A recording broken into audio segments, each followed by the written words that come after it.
Petite introduction rapide, je m'appelle Thierry, ceci est une chaîne secondaire où je fais des vidéos courtes, en tout cas j'essaye. Je parle de business en ligne, principalement des business sur high ticket, acquisition client, vendre high ticket. Étant donné que ceci est une chaîne secondaire, j'ai aussi une chaîne principale où je fais des vidéos un peu plus longues et plus détaillées. Et dans ces vidéos, j'aimerais parler d'un sujet, m'adresser en tout cas à des personnes qui ont un modèle d'acquisition qui est très particulier, qui est la prospection, c'est-à-dire de faire de l'outreach sur les réseaux sociaux, donc envoyer plein de DM à des personnes. À ces personnes, si elles regardent cette vidéo, j'aimerais vous dire un petit truc. Envoyer 1 milliard de DM à des personnes n'est pas une stratégie d'acquisition client. Ça relève même un peu de la folie. C'est comme si vous essayiez d'arriver à bon port en nageant à contre-courant.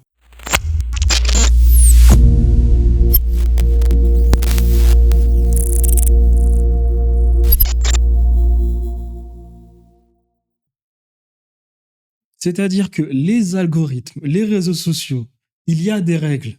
Les règles est de poster, de créer du contenu. Si vous postez et créez du contenu, naturellement, l'algorithme va vous pousser. Vous, ce que vous faites, c'est que vous allez à l'encontre de ces règles. Donc, qu'est-ce qui va se passer derrière? Il va se passer que l'algorithme ne va pas vous aimer. Il va se passer que l'algorithme va vous mettre des bâtons dans les roues. Bien, vous vous mettez vous-même des bâtons dans les roues parce que vous allez à l'encontre des règles.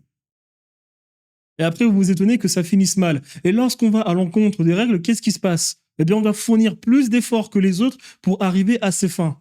Or, fournir plus d'efforts, c'est pas très malin. Lorsque il y a une règle, si vous regardez les gens qui ont fait beaucoup d'argent en très peu de temps dans le business, c'est que ces personnes sont allées dans le sens du vent lorsqu'il s'agit du business et faire de l'argent.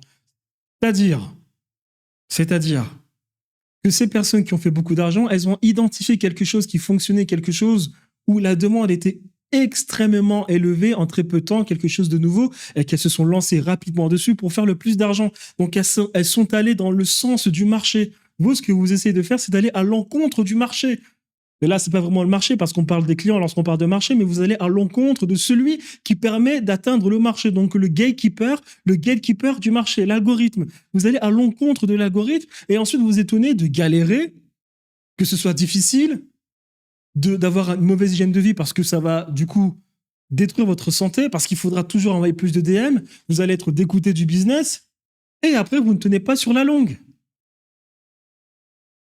Exemple.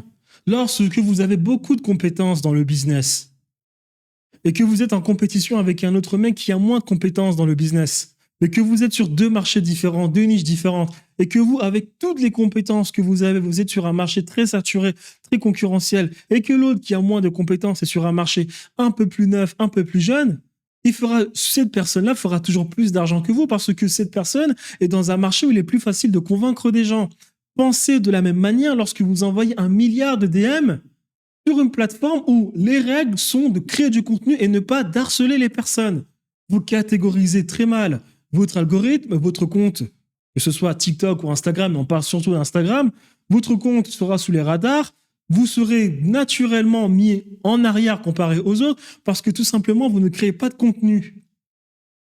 Maintenant, en plus de cela, la stratégie de faire de l'outreach, et bien vous savez quoi? Elle fonctionne bien mieux lorsque vous créez du contenu. Parce que lorsque vous faites de l'outreach, les personnes, naturellement, elles vont d'abord aller checker votre compte pour voir qui êtes-vous. Et si elles voient que vous postez beaucoup de contenu, bien elles peuvent prendre connaissance de qui vous êtes. Elles verront qui vous êtes. Elles auront plus connaissance de qui vous êtes. Donc elles seront naturellement plus à l'aise de vous répondre. Il y aura plus de chances qu'elles vous répondent lorsque vous leur enverrez votre premier message. Mais lorsque vous avez posté 2, 3, 4, 5 shorts et que vous harcelez les gens, on ne sait pas qui vous êtes, vous n'avez pas de chaîne YouTube, mais à quoi vous attendez-vous? Et je le pense vraiment parce que là, ça paraissait évident que ça. Mais moi, attendez, j'ai 5 clients qui font de l'outreach. Ils n'ont pas de vidéo dans leur compte Instagram. Ils n'ont pas posté de short Instagram. Et après, ils me disent c'est fatigant. Mais on insiste, on essaye parce qu'on a quand même réussi à faire 10 000 euros par mois. Oui, connard, tu fais 10 000 euros par mois, mais ça aurait été plus facile de faire ces 10 000 euros par mois et même faire plus que 10 000 euros par mois si tu postais déjà du contenu parce que plus de personnes allaient te répondre. L'outreach, ce n'est pas la stratégie principale que vous devez avoir dans votre acquisition. Avant de faire de l'outreach comme un bourrin, créez d'abord du contenu. Avant de faire de l'outreach n'importe comment, développez ce que j'appelle moi le mass content staking. C'est-à-dire d'avoir une organisation dans votre écosystème, dans votre business, vous avez la force de poster bon nombre de vidéos, peut-être d'abord sur votre compte, ensuite sur plusieurs comptes, d'automatiser, de standardiser cette activité où vous postez bon nombre de vidéos au travers de l'IA avec des automatisations N8N, MEC, des agents IA OpenAI.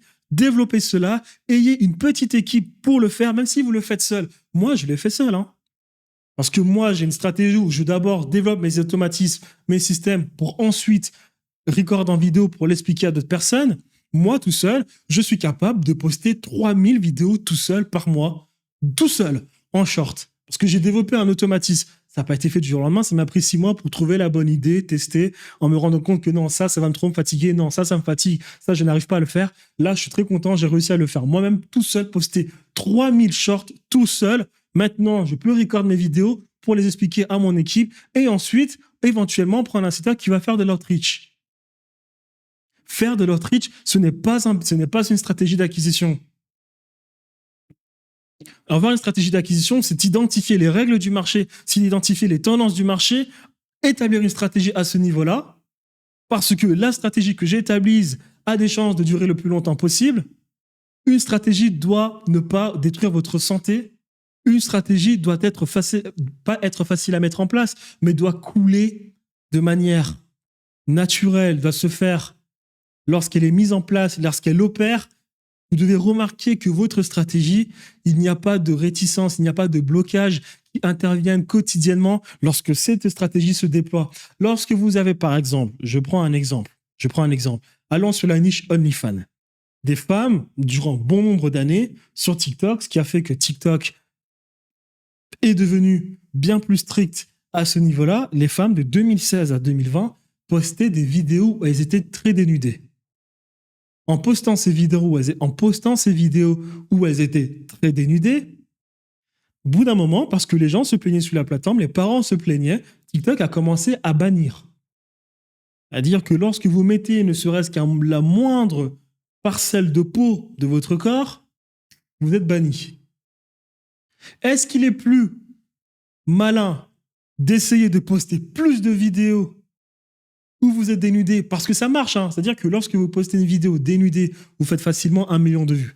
Est-ce qu'il est plus malin de poster plus de vidéos dénudées sur différents comptes, vous décentralisez en partant du fait que c'est pas grave, tel compte sera banni, tel compte sera banni, tel second sera banni, mais avant j'aurais quand même fait plusieurs millions de vues et j'aurais attiré des clients sur mon compte OnlyFans? Est-ce qu'il est plus judicieux de faire ceci ou bien de changer complètement la stratégie, de trouver une méthode pour générer de l'attention, être viral sans montrer sa peau, trouver un nouveau mécanisme pour être viral, sachant qu'on ne sera pas banni, sachant qu'on n'aura pas plus de travail à fournir, c'est-à-dire faire plein de vidéos dénudées sur différents comptes, mais plutôt faire quelques vidéos, moins de vidéos en tout cas, quelques vidéos avec une technique de viralité qui fonctionne, même si elle fonctionne bien moins que celle où je suis dénudé, mais en tout cas qui fonctionne suffisamment bien pour ramener des clients.